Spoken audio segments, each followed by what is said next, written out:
I grew up in Brazil. It was my mum, my sister and I.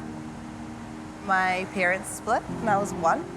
It was definitely tough living in quite a corrupt country. My sister suggested the idea of coming to New Zealand and my mum said, well, what can't we do? So we started as a trial and 10 years later, here we are.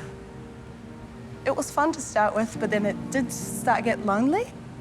When I started school, not knowing any English was definitely interesting. I had a friend, she invited me to a youth group. Her brother played in the band and apparently they were really cute boys, and so I said, why not? After coming to the youth group a few times, I also had friends in high school who I had just begun to have a relationship with.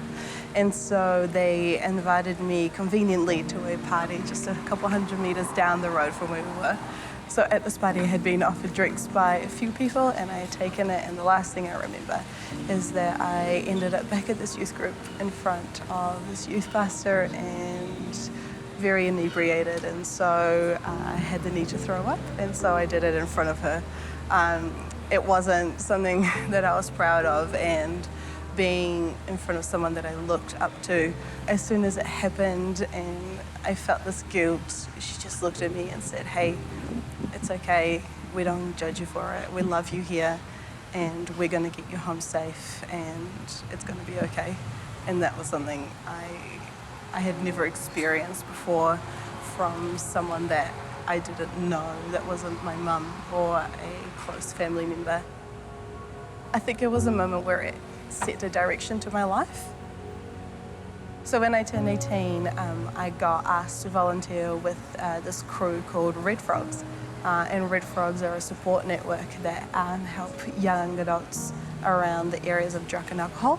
So we do anything from festivals, events, universities, high schools, anything from Hyde Street in Dunedin to a major Miley Cyrus event here in Auckland. We set up an area where people can come and get hydrated, or they can come and have a conversation, or if they are in a state of inebriation, they can come and be looked after by one of our volunteers and eventually get home safe.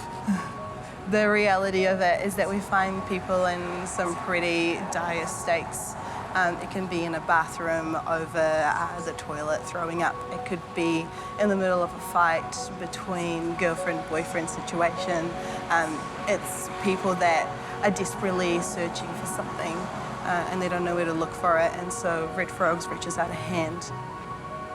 I was once in a hotel room with this girl who had been, whose drink had been spiked, and she was just on her bed, completely nude, and she just turned to me and just gave me a hug and said, this is not worth it, my life is not worth this moment. And I just hugged her and said, it's gonna be okay, and we got her all right and got her to bed. But I walked away from that situation thinking, man, imagine if I wasn't here, what would her future look like today? What decisions would has she made if Red Frogs weren't there? And that's when I knew that I need to be doing this.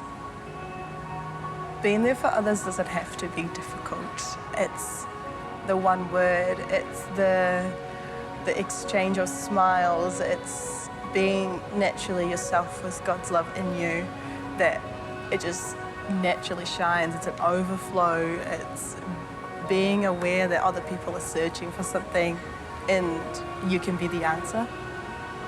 God is so faithful. He has kept his promises of looking after myself, my family here in New Zealand. He has given me a home. He has given me a family that I couldn't dream of, friends that I am so grateful for. He's blown me away in these last 10 years.